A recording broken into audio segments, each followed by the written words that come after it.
Thalita Kézia de Assis. Isso. Vossa Senhoria tem o prazo legal de 15 minutos, né? Por favor. Perfeito. Obrigada. Cumprimento Vossa Excelência, os desembargadores que compõem aqui a turma julgadora, desembargador relator Cata Preta, desembargador Eduardo Machado, Vossa Excelência que também compõe a turma, representante do Ministério Público, e também estendo aqui os parabéns à professora Daniela, foi minha professora na pós-graduação. É um prazer enorme lhe ver aqui, parabéns por essa conquista, endosso tudo que foi dito, acredito que vai ser muito bom, né, para toda a comunidade jurídica tê-la aqui conosco. Bom, falando aqui o caso que eu trago hoje, né, à tribuna, o apelante, ele foi condenado pela prática, né, de ter registrado, tirado fotos, feito vídeos, armazenado esse conteúdo e contribuído para a divulgação dele na internet. São conteúdos relacionados à relação sexual dele com a namorada à época. E aí ela teria, então, menos de 18 anos quando esses fatos aconteceram. Foi em razão disso que sobreveio a condenação. Nós temos vários argumentos nesse processo, mas até para ser célere eu vou trazer aqui os principais argumentos da defesa. No que tange, né, a nossa primeira tese é de absolvição pela prática de todos esses delitos, porque entendemos que não... Só um instantinho, doutora Thalita. Sim. Como você falou que a vítima é menor, esse processo corre em segredo de justiça, eu gostaria que a senhora não pronunciasse seus nomes, só não, os sim. iniciais, tá? Sim, perfeito, perfeito. Bom, então a primeira tese que trago aqui seria de absolvição em razão de não ter sido comprovado nos autos a menor idade da então namorada do apelante, vou me referir assim, excelência, da namorada do apelante, não foi comprovada a menoridade dela. É bem verdade que há testemunhos nos autos de que parte desse conteúdo teria sido feito enquanto ela era menor de idade, mas a prova material disso não foi feita e, ao contrário, o que se tem nos autos são os registros levantados pela perícia da Polícia Civil que atestam que todo o material que foi carreado aos autos, ele foi produzido, ou seja, foi registrado, filmado e tirado foto quando ela já era maior de idade. Então, em razão disso, de não termos, né, de a prova que está nos autos, seus registros, e o Ministério Público até foi muito diligente nisso, pediu aos peritos para que atestassem se aquelas datas que estavam ali seriam as datas em que os conteúdos foram criados ou as datas em que eles foram salvos no computador. E os peritos atestaram, não, essas datas são as datas de criação. Então, considerando que o que tem nos autos foi criado, foi produzido a partir da maioridade dela, é que a defesa pugna aqui pela absolvição em razão desse elemento da menoridade.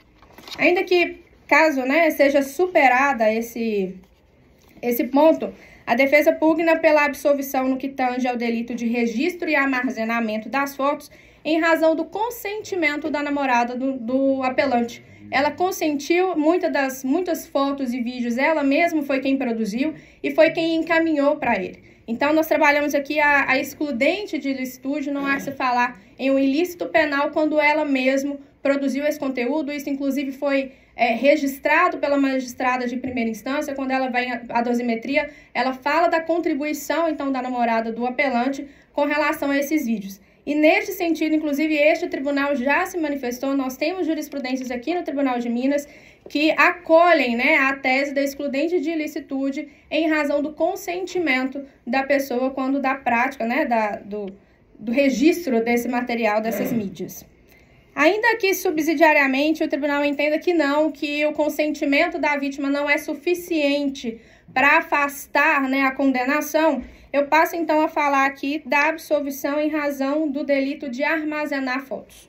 E por que isso, né? A magistrada de primeira instância, quando ela fundamenta a condenação, ela vem dizendo, olha, o registro, nós temos aqui a prova de armazenamento, porque o apelante, houve busca e apreensão na residência dele, foi apreendido o computador, e nesse computador havia ali alguns vídeos. E aí a magistrada disse, olha, ele armazenou, isso já teria se passado aí 1 ano, essas fotos foram divulgadas pouco mais de 1 ano após o término do relacionamento, e ela disse, olha, ele deve ser condenado pelo armazenamento porque foram encontrados fotos e vídeos 1 ano depois do término do relacionamento no computador dele.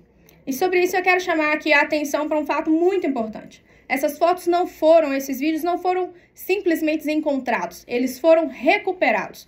Os peritos atestaram que essa conta estava apagada, ele já nem usava mais essa conta no computador, foi usado, então, um software para recuperar a conta e, consequentemente, recuperar ali os vídeos. Então, a defesa entende que exigir, né, do apelante que ele tenha um conhecimento técnico específico a ponto de deletar e impedir que um software consiga recuperar, nós entendemos que isso foge, né, do que é recomendado.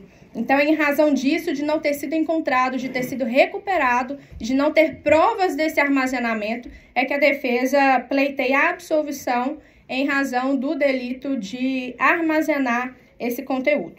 Subsidiariamente, ainda relacionado ao armazenamento, ainda que se entenda que o fato de ter, né, sido recuperado demonstra que em algum momento foi armazenado, eu falo aqui da aplicação do princípio da consunção entre o delito de tirar a foto, de registrar, né, foto, vídeo, e o delito de armazenar.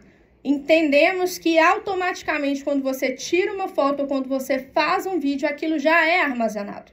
Então, quando você tira do celular, ele não te pergunta, quer armazenar ou quer excluir? Então, automaticamente, tirou, está armazenado. Então, com base nisso, a defesa entende que o armazenar, neste caso, sobretudo porque após o relacionamento as fotos foram apagadas, e o ato de armazenar seria um mero desdobramento da conduta de registrar, de tirar essas fotos, e aí a gente fala, né, em pós-fato impunível e a aplicação do princípio da consunção em relação a isso. Por fim, na terceira conduta, que seria o divulgar, ele foi condenado, de acordo com a sentença, por ter contribuído para a divulgação desse material. E aí, neste ponto, o Ministério Público, atuante em primeira instância, também foi extremamente diligente, porque requisitou aos peritos que verificasse quem eram os usuários dos sites onde foram veiculadas essas fotos. Os peritos, então, identificaram os usuários com registro, com qualificação completa e endereço, e não ficou provado nenhum lastro entre esses usuários e o apelante. Um outro ponto que o Ministério Público pediu esclarecimento foi com relação ao IP do qual partiu essas fotos, né? De onde elas teriam sido divulgadas. E então os peritos disseram que essas fotos, os IPs de registro, são de outro estado. Também não restou comprovada nenhuma relação do apelante com esses usuários ou com esses proprietários desses IPs que foram devidamente qualificados nos autos. Então, em razão disso, né, de não ter prova da contribuição dele ou do relacionamento dele com pessoas que divulgaram, é que a defesa pleiteia a absolvição. E ainda ressaltando, né, a namorada dele à época disse que essas fotos seriam armazenadas em um HD, esse HD nunca foi encontrado, então a gente ainda não tem sequer essa comprovação de que teria partido dele. Então, a sentença ela vem dizendo, olha, ele contribuiu, o fundamento da sentença é justamente esse. Ele contribuiu para a divulgação na medida em que ele armazenou. Mas, como eu já falei aqui, esse armazenamento não estava no computador. Ele foi recuperado. Então, não dá para a gente falar que ela diz, olha, ele guardou isso por 1 ano. Então, se ele guardou por 1 ano, ele contribuiu para essa divulgação. E nesse ponto nós dissemos, né, reiteramos que não, porque essas fotos, vídeos já estavam, então, apagados. Com relação ao mérito, é isso que eu tinha para trazer. E agora falando sobre a dosimetria da pena, a magistrada considerou, né, a aplicação do crime continuado, artigo 71. Entretanto, ela exasperou a pena mais grave em 1/3. E a defesa sustenta aqui, né, entendimento já consolidado nos tribunais, de que a exasperação relacionada à continuidade delitiva, ela deve seguir a quantidade de crimes. Então, caso se mantenha a condenação nos 3, nós requeremos, então, que seja a exasperação na fração de 1/5, como já é entendimento consolidado. E, por fim, pleiteamos aqui o decote da condenação relacionada à reparação por danos morais, por 2 motivos, um que não foi requerido na inicial acusatória e outro que não houve dilação probatória durante a instrução. É o que eu tinha para trazer aqui hoje. Agradeço a atenção de Vossas Excelências. Eu cumprimento a doutora Thalita pela brilhante sustentação e passo a palavra ao relator, desembargador Cata Preta. Senhora presidente, eu ouvi com atenção as palavras da ilustre advogada, aliás, também de forma muito eloquente, correta, mas, né, no caso, felizmente é uma questão de entendimento sobre o que foi colocado, defesa, né, e claro, vi também, e fizemos também a pena, a continuidade delitiva, bem, aliás, hoje, né, uma parte apenas, hoje é difícil ficar preso, porque quando enquanto não transitar e julgada a sentença, você não pode ser preso. Esse caso sempre vai se mexer com a prescrição daqui a uns poucos, de um jeito ou do outro. Se nós fosse verificar isso, né, também seria prever futuro, não gosto disso. Mas, para saber, vocês todos advogados, né, têm que tratar com dificuldades que têm que passar, né, uma forma que a coisa tem que ser apresentada para nós. Mas, de qualquer forma, então, senhora presidente, eu queria deixar esse registrinho pequeno, né? E eu fiz uma dedução pequena, só para não esquecer de nada, que ficou da seguinte forma. Após detida a análise das teses defensivas, trazida no apelo e memoriais do parcial provimento para reduzir as penas do réu para 4 anos e 9 meses e 18 dias de reclusão e decotar a indenização mantidas nas demais disposições de sentença, com a seguinte emenda. Apelação criminal, ECA, filmar, registrar e armazenar cenas de sexo explícito ou pornográfico envolvendo adolescente, disponibilizar ou divulgar ou fotografia ou vídeos de cena de sexo explícito,